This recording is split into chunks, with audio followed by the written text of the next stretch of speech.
Bueno, ya llevamos un mes prácticamente hablando de qué. ¿De qué venimos hablando? Del amor, amén. Y en nuestro lema de este año, ¿cuál es? Por aquí nada más lo conocen. Allá atrás, ¿no? Todo con amor. Y la verdad es que el amor es un tema que a mí me encanta, yo creo que es el que más me gusta. Me encantan las historias de amor. Cada vez que conozco a una persona, a una mujer sobre todo, le pregunto cuál es su historia de amor. Cómo conoció a su esposo, cómo empezó. Me encanta. Porque el amor es lo que le da sentido a nuestras vidas. El amor es lo que le da valor a nuestra existencia. Si podemos conseguir muchas riquezas, si podríamos acumular muchas riquezas o alcanzar reconocimiento y fama, pero si el motor de estos logros no es el amor, se puede decir que habremos perdido el tiempo. Amén. Yo quiero que vamos a la Biblia y vamos a leer en 1 Samuel 22, 1 y 2.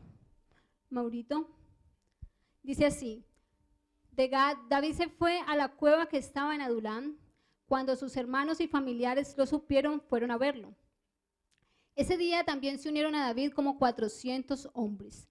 Todos ellos eran tan pobres que no tenían dinero para pagar sus deudas. Además, era gente que sufría mucho, que ya no quería seguir viviendo así. De modo que David llegó a ser su líder. Quiero que tengan presente este capítulo que lo vamos a usar más adelante. Y ahora vamos a leer en Mateo 22, 36. Dice: Maestro, ¿cuál es el mandamiento más importante de todos? Jesús le respondió: el primer mandamiento y el más importante es el que dice así: ama a Dios con todo lo que piensas, con todo lo que eres. Y el segundo mandamiento es en importancia es parecido a ese, y dice así: cada uno debe amar a su prójimo como se ama a sí mismo. Toda la enseñanza de la Biblia se basa en estos dos mandamientos. En este versículo que acabamos de leer, el Señor Jesús resume prácticamente todo el Antiguo Testamento. Años y años y años de vivencia, de escribir, de anécdotas, de historias, son resumidas, se comprimen allí, en estos dos. Me hace recordar eso cuando a veces vamos al médico y tenemos alguna infección, alguna enfermedad, pero el médico no nos manda una medicina así, un tratamiento, sino que nos dice: con esta sola dosis es suficiente. No sé si a ustedes les ha pasado alguna vez, a mí sí. Y eso fue lo que hizo el Señor en ese momento. Entonces el Señor dice, en la versión Reina Valera dice así: amarás al Señor tu Dios con todo tu corazón, con toda tu mente y con todas tus fuerzas. La semana pasada nos enseñaron que amar al Señor con el corazón tiene que ver ¿con qué? Con las emociones. Amar apasionadamente, con la mente, con el entendimiento. Con la fuerza, con nuestras habilidades, con nuestros dones, con nuestros talentos. Cuando yo estaba leyendo esa palabra me detuve por un momento a pensar. Y quiero que usted esta mañana se pregunte lo mismo que yo me pregunté. ¿Estamos amando a Dios de esta manera? ¿Estamos amando a Dios con toda nuestra mente, con toda nuestra alma, con todo nuestro corazón? ¿Con nuestras fuerzas?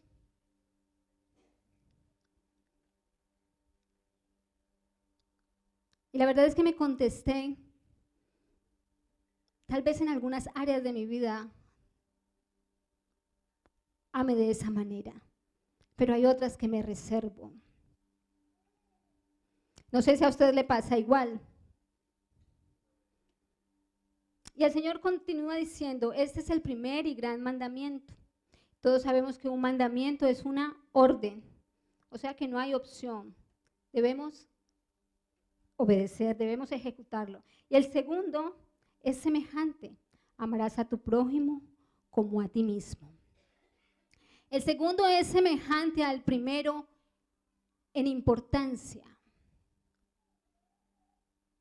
Y nos parece que por momentos que el primero, amarás a Dios con todo tu corazón, con todo lo que tenemos, va desligado del segundo.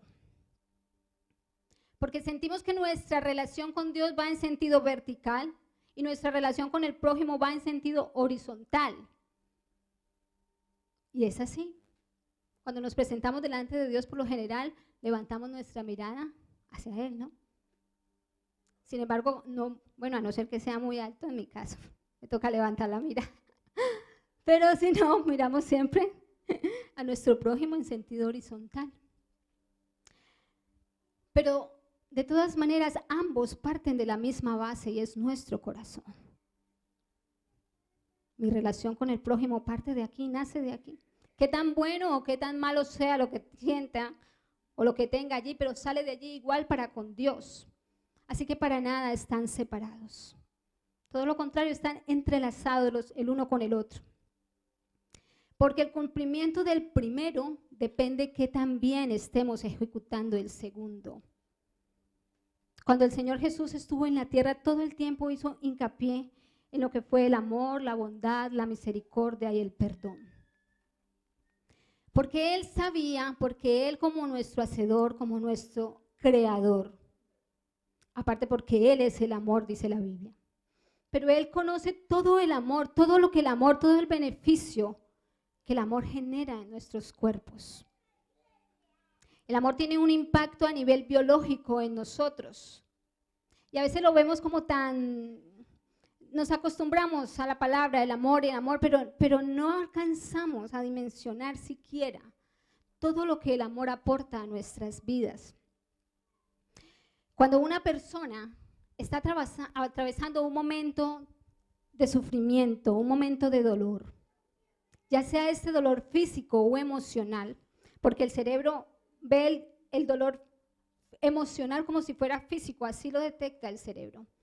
Da igual si esta persona se siente acogida por las demás, si esta persona encuentra que es importante para las otras, sea para su pareja, para familiares, para amigos, da igual. Si ella encuentra refugio, si ella encuentra que es de valor para otras personas, está comprobado científicamente que en su cerebro inmediatamente se activan procesos de sanación.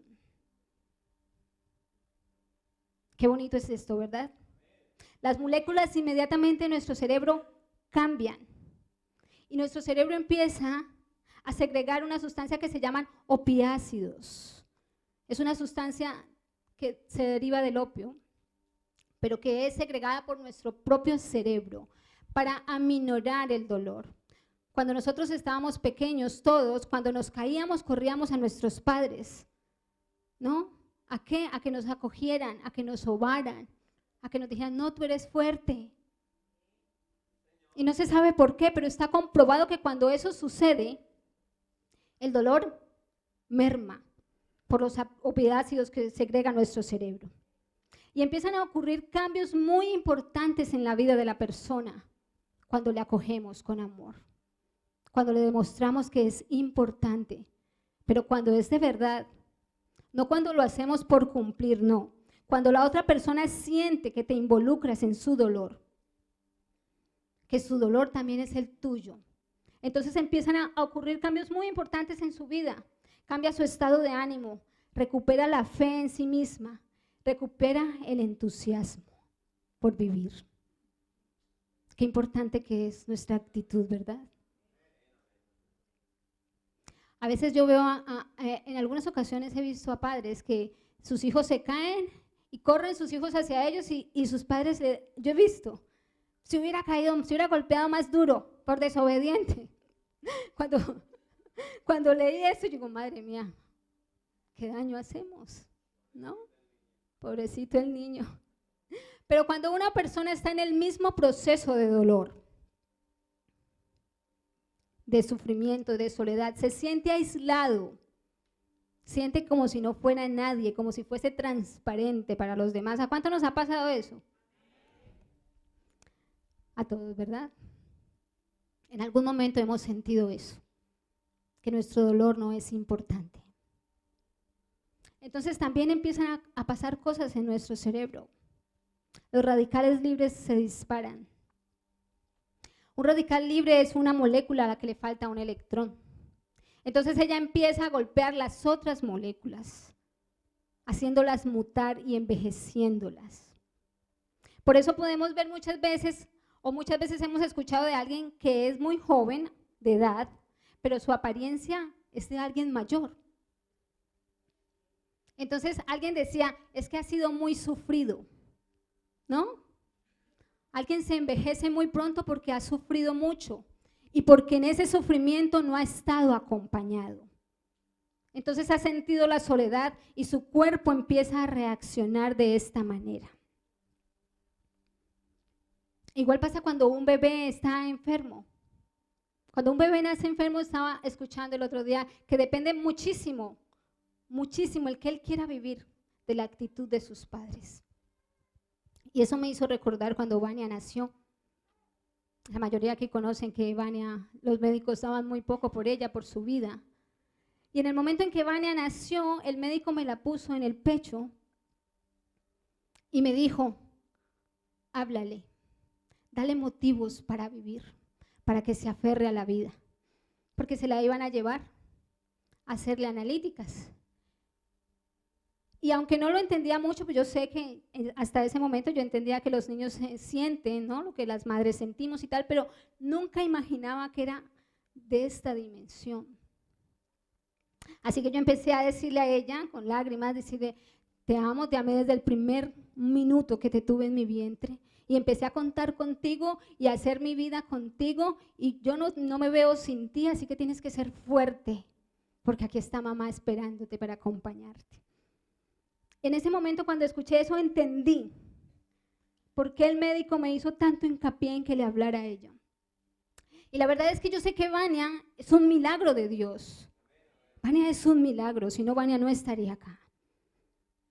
Pero hay algo que impactó mi vida cuando yo escuché esto de ese médico, porque Dios nos permite ser parte de ese milagro. ¿No le parece asombroso? Yo me quedé impactada. Dios nos permite ser parte del milagro. Trabajamos con Él en todo momento. No sé si ustedes recuerden a Martica, los que le conocemos. Martica, cuando llegó a la iglesia, parecía un muerto viviente, ¿no? Todo el tiempo estaba dopada, todo el tiempo estaba ida. Pero cuando ella llegó, nosotros le acogimos todos, la hicimos parte nuestra, le hicimos sentir el amor que teníamos, le mostramos todo lo que ella valía como persona y como hijo de Dios.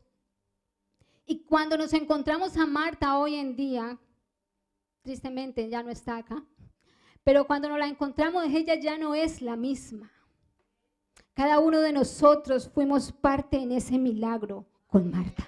¿Por qué no das un aplauso en esta mañana? Vamos a leer en Mateo 25, 31 al 46. Cuando el Hijo del Hombre regrese, vendré como un rey poderoso rodeado de mis ángeles y me sentaré en mi trono. Gente de todos los países se presentará delante de mí y apartaré a los malos de los buenos como el pastor que aparta las cabras de las ovejas. A los buenos los pondré a mi derecha y a los malos a mi izquierda. Entonces yo, el rey, les diré a los buenos, mi Padre os ha bendecido, vengan, participen del reino que mi Padre preparó desde antes de la creación del mundo. Porque cuando tuve hambre, ustedes me dieron de comer. Cuando tuve sed, me dieron de beber. Cuando tuve que salir de mi país, ustedes me recibieron en su casa. Cuando no tuve ropa, ustedes me dieron. Cuando estuve enfermo, me visitaron. Cuando estuve en la cárcel, ustedes fueron a verme. Y los buenos preguntaron, Señor, ¿cuándo te vimos con hambre y te dimos de comer? ¿Cuándo tuviste sed y te dimos de beber? ¿Alguna vez tuviste que salir de tu país y te recibimos en nuestra casa, o te vimos sin ropa y te dimos que ponerte? No recordamos que hayas estado enfermo o en la cárcel y que te hayamos visitado. Yo, el rey, les diré, Lo que ustedes hicieron para ayudar a una de las personas menos importantes de este mundo, a quienes yo considero como hermanos, es como si lo hubieran hecho para mí. Luego les diré a los malvados, aléjense de mí. Lo único que pueden esperar de Dios es castigo. Váyanse al fuego que nunca se apaga, al fuego que Dios preparó para el diablo y sus ayudantes. Porque cuando tuve hambre, ustedes no me dieron de comer. Cuando tuve sed, no me dieron de beber. Cuando tuve que salir de mi país, ustedes no me recibieron en sus casas. Cuando no tuve ropa, ustedes tampoco me dieron que ponerme. Cuando estuve enfermo y en la cárcel, no fueron a verme. Ellos me respondieron, Señor, nunca te vimos con hambre o con sed. Nunca supimos que tuviste que salir de tu país, ni te vimos sin ropa. Tampoco supimos que estuvieses enfermo o en la cárcel. Por eso no te ayudamos. Entonces les contestaré, como ustedes no ayudaron ni a una de esas personas menos importantes de este mundo, yo considero que tampoco me ayudaron a mí. Cuando yo me hice la pregunta en cuanto a cómo estamos amando a Dios, y yo estaba amando a Dios de esa manera, inmediatamente el Señor me trajo a la memoria este capítulo. Por eso les dije que dependiendo cómo estuviéramos ejecutando el segundo, así estaríamos cumpliendo el primero de bien. Porque los primeros y los segundos, los buenos y los malos, como dice la Biblia, ambos grupos creían que amaban a Dios. Ambos se sentían que estaban amando a Dios. Tanto lo creían que los segundos igual se cuestionan. Y le dicen, Señor, ¿cuándo tuviste hambre? ¿Cuándo tuviste sed? ¿Cuándo estuviste preso? Porque a veces pensamos que amar a Dios solamente se trata de eso que podemos sentir hacia Él. Entonces yo me dije a mí misma, amar a Dios no es difícil, para nada. ¿Cómo va a ser difícil amar a alguien que todo el tiempo te está haciendo bien? No es difícil amar a alguien que te hace bien todo el tiempo. Lo difícil es cuando se trata de cumplir ese mandamiento, cuando tiene que ver con nuestro prójimo. Cuando el samaritano, cuando encuentra al que está en el camino, recuerdan que primero lo encuentra al que el ladrón lo atacó, lo dejó tendido. Primero pasa por el camino ¿un qué? ¿Un levita? Después pasa ¿cuál? Un sacerdote. Y por último pasa el samaritano. Y el Señor Jesús les pregunta después a sus discípulos, ¿cuál de estos fue el prójimo? El prójimo eran los tres, solo que uno hizo lo correcto. Porque cuando el Señor dice, amarás a tu prójimo como a ti mismo, el Señor en ningún momento nos puso... no nos dejó algo marcado, o sea, no, tu prójimo es tu hermano el que va a la iglesia contigo, o tu hermano es aquel que cree como tú, o tu prójimo, perdón. No, él simplemente dijo a tu prójimo. Y nuestro prójimo, después de aquí, todos son mis prójimos. Mi hijo, mi hermano, mi mamá, mi esposo, mi amigo, el vecino, al otro que no conozco, todos son el prójimo. Vamos a la siguiente, mamá, por favor. Y el Señor en este capítulo nos pone a cuando el ser humano pasa por momentos muy difíciles de dolor. Hambre, sed y desnudez es pobreza.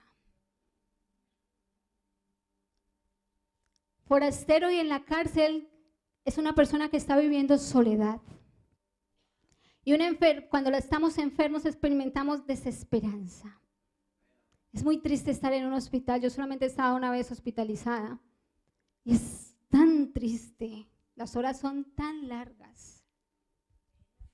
No me quiero imaginar en una cárcel. Y es tan triste cuando miramos alrededor y no encontramos a nadie en esos momentos.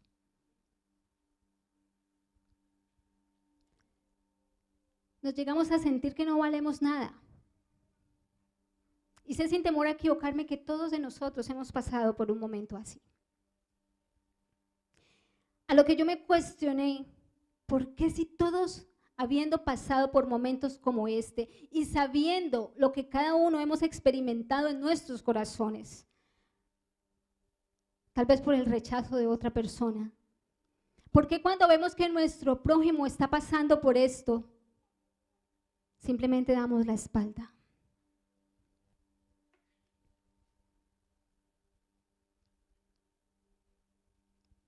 Porque somos indiferentes al dolor del prójimo.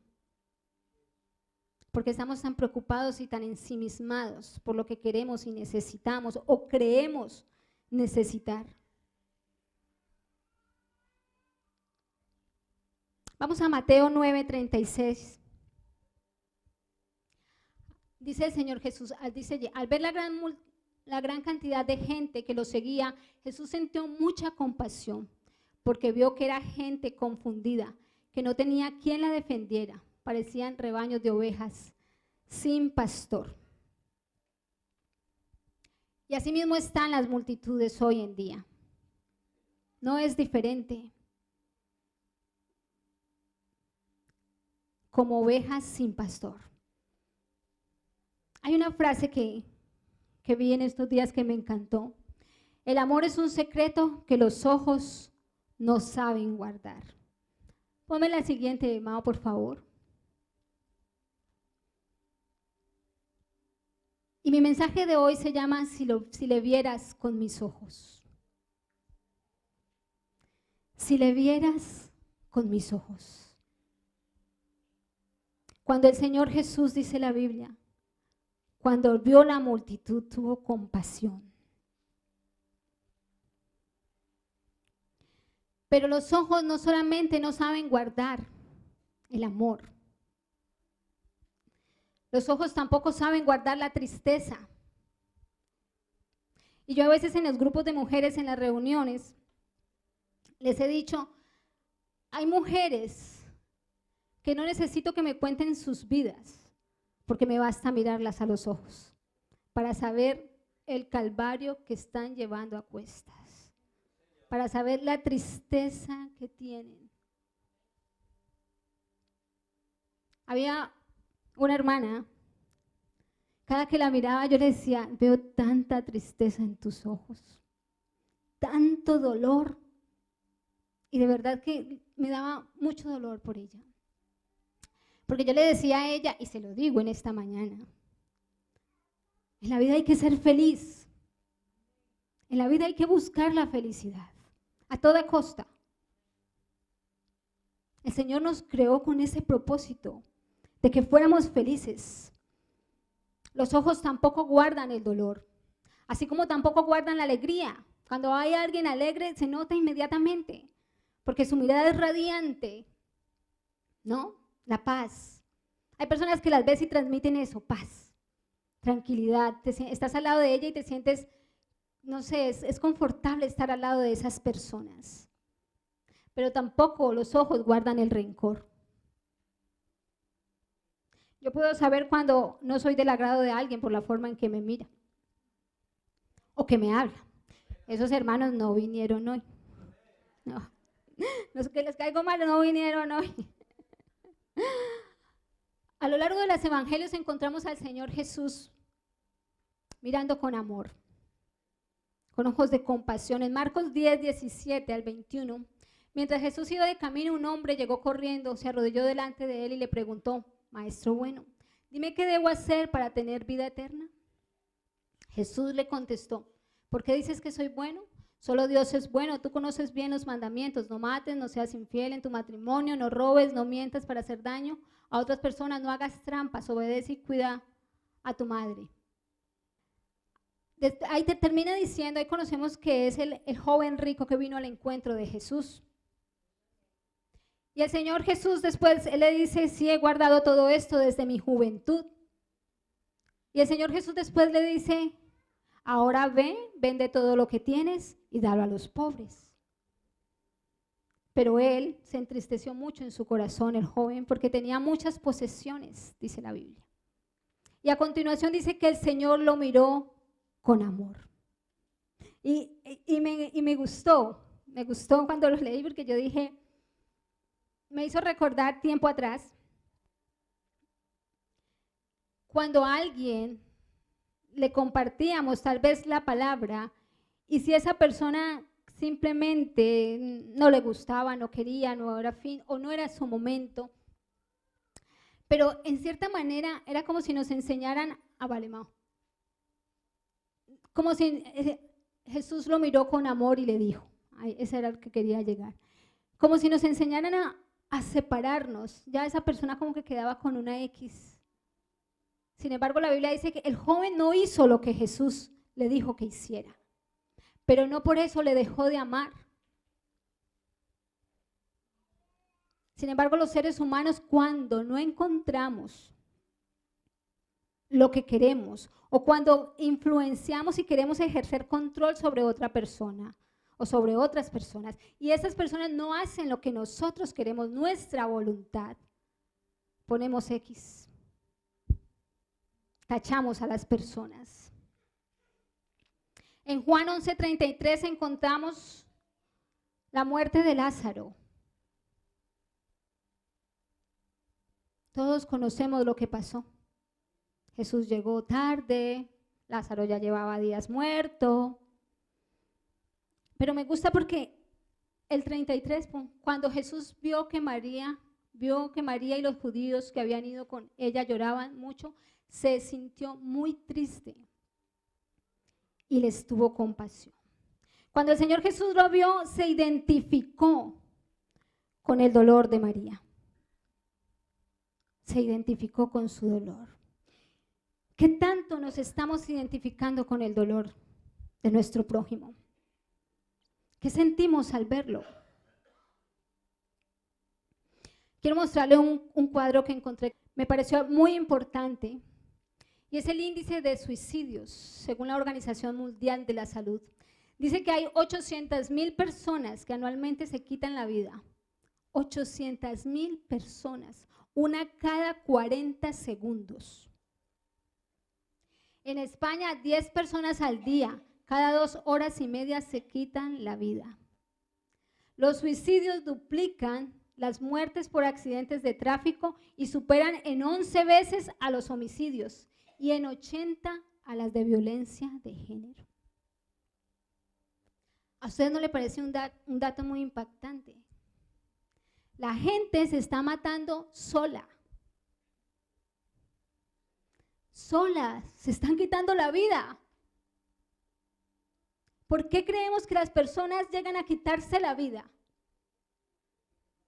Porque no encuentran a alguien que les haga sentir que su vida es importante para él, que vale mucho, porque no encuentra a alguien que le muestre toda la grandeza que lleva dentro. Porque simplemente nos acostumbramos a poner etiquetas a las personas y les dejamos con esa etiqueta y se acabó y no nos importó. La gente se está matando sola, eso me pareció aterrador. Duplican a las de los accidentes de tráfico, superan en 11 veces a los homicidios y en 80 veces, es demasiado. O sea, es que no es poco. Pero ¿por qué somos indiferentes? ¿Porque no es nuestro hijo?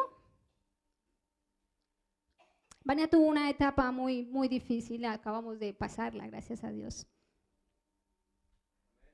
Y un día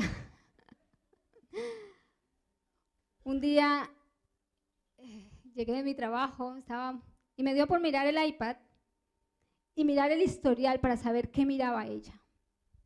No sé por qué, yo creo que fue Dios quien lo puso en mi corazón. Ay, ya no le va a gustar lo que voy a decir, perdóname, mi amor. Cuando encontré formas de suicidarse, yo dije, ¿cómo? ¿Vania buscando cómo quitarse la vida? Y dije, ¿pero qué es esto? Vania, a quien yo he procurado mi vida llenarla de todo el amor, de todos los… Ella no puede decir que tiene algo feo porque Yo siempre digo, es hermoso, mi amor. Mamá, que no me gusta a mí, es hermoso, mi amor. Ya con el tiempo ya me empieza a decir, ya me va gustando, ya no lo veo tan feo. Pero yo me impacté en ese momento porque yo que he trabajado conscientemente por llenarla de amor, por respetarla, por hacerla sentirse abrigada, sin embargo descubrí que ella quería quitarse la vida. Entonces dije, tengo que salirme de este trabajo ya, porque ella estaba paseando demasiado tiempo sola. Nuestros hijos nos necesitan. El hecho de que no hayan llegado a hacerlo muchos de nuestros hijos no quiere decir que no haya pasado por sus mentes. Es que Dios los ha guardado. No es nada diferente de eso.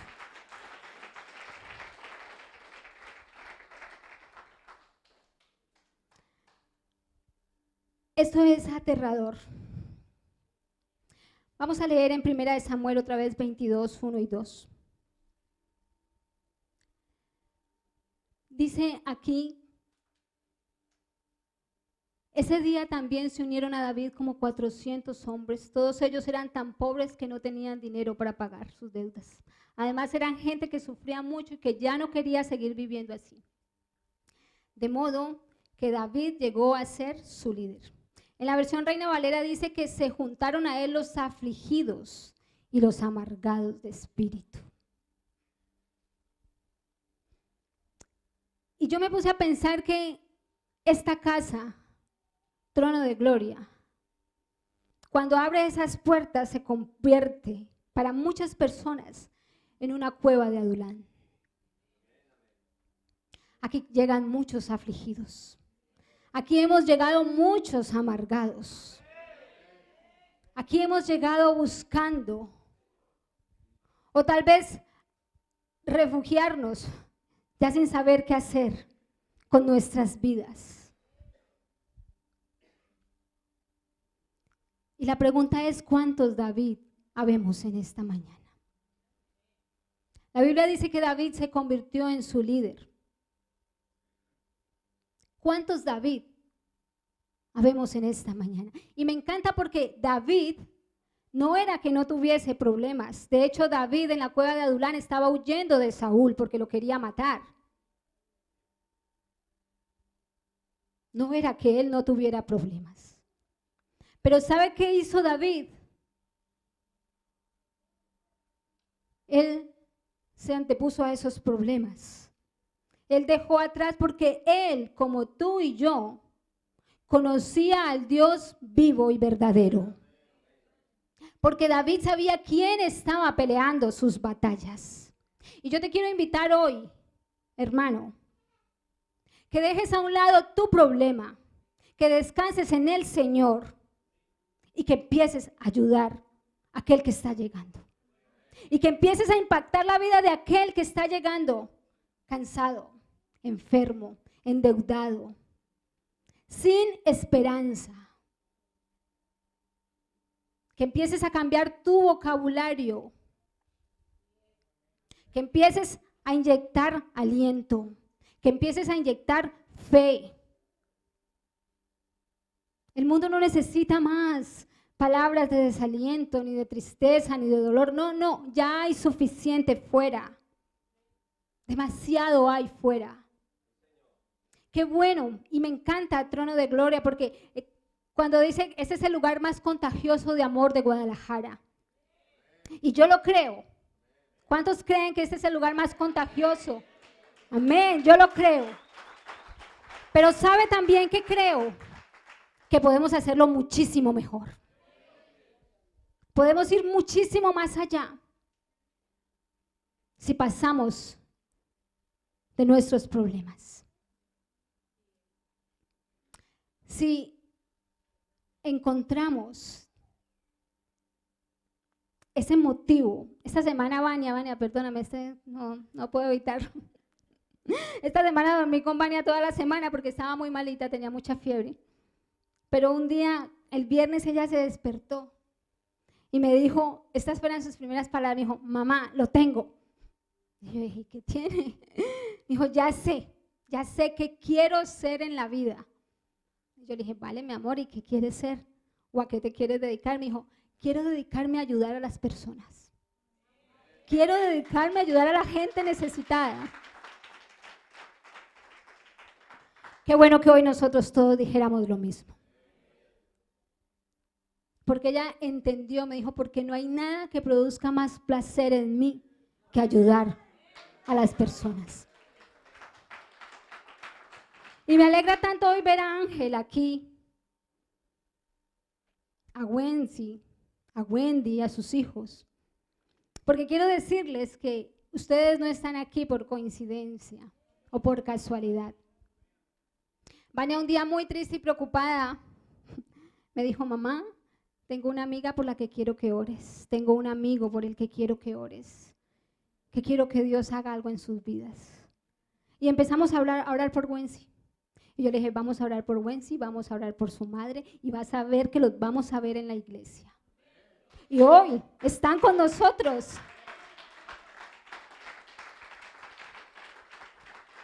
Pero ¿cómo estamos mirando nosotros a las personas que llegan? De verdad. Quiero que lo pensemos. ¿Cuál es nuestra actitud? A veces el pastor se queja porque dice, terminamos los domingos y todos estamos desesperados por irnos para el mueble. Yo la primera. Pero qué bueno que nos preocupáramos por acercarnos a alguien. ¿Cómo estás? ¿En qué te puedo servir? Hay mucha necesidad. Hay personas que tienen muchas más necesidades que nosotros. Hay personas que tienen necesidades reales. Es más, porque muchas veces lo que nosotros pensamos que es una necesidad no lo es. Y me encanta porque cuando en los evangelios encuentro al Señor Jesús lavando los pies de Judas, de aquel que lo iba a entregar, de aquel que lo traicionó. Sin embargo, el Señor Jesús se pone la toalla y se arrodilla a lavar los pies.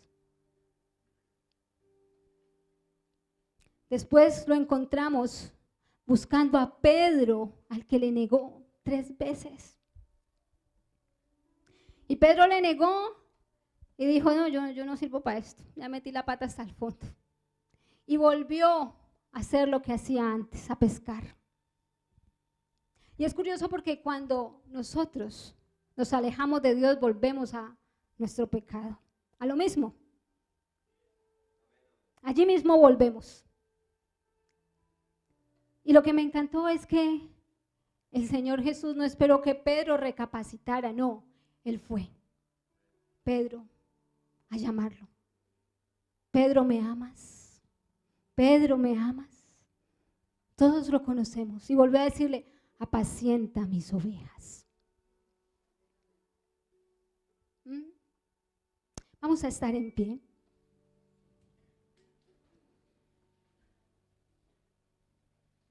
Y el Señor nos llama hoy a esto, a amar a nuestro prójimo como a nosotros mismos.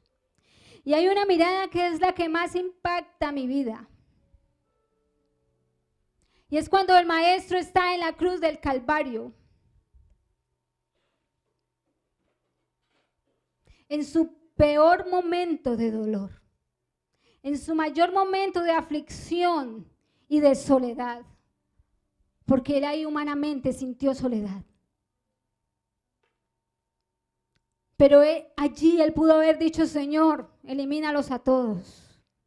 Como dijo Elías cuando fueron a buscarlo, fuego desciende. ¿No? Sin embargo, él no hizo eso. ¿Qué dijo el Señor? ¿Qué fue lo que dijo el Señor cuando estaba allí? Cuando todos le estaban mirando y burlándose de él.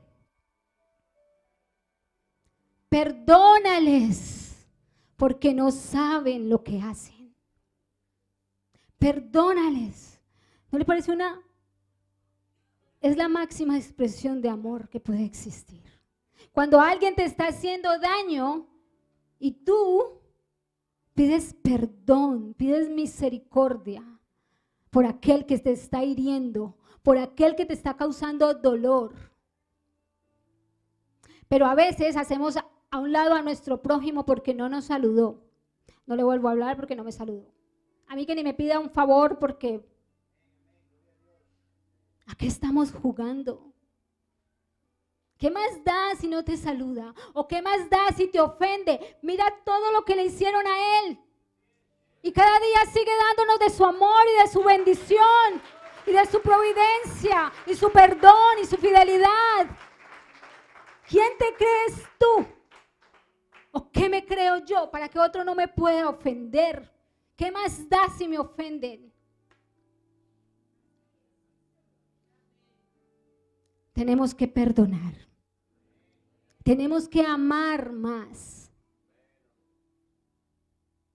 Y yo sé, y yo confío en Dios y yo puedo verlo por la fe, que nosotros vamos a ir mucho más allá y que el Señor nos va a dar muchísimas almas más, pero muchísimas.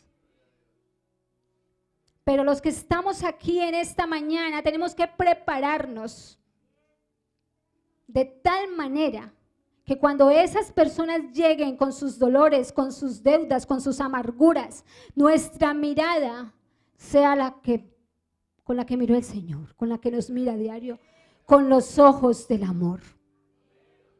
Independientemente de cómo sean o de cómo vengan. Y me encanta porque en 2 de Samuel 23 ya no encontramos a estos perdedores y a esos endeudados ni amargados. Ya empieza el capítulo diciendo los valientes de David.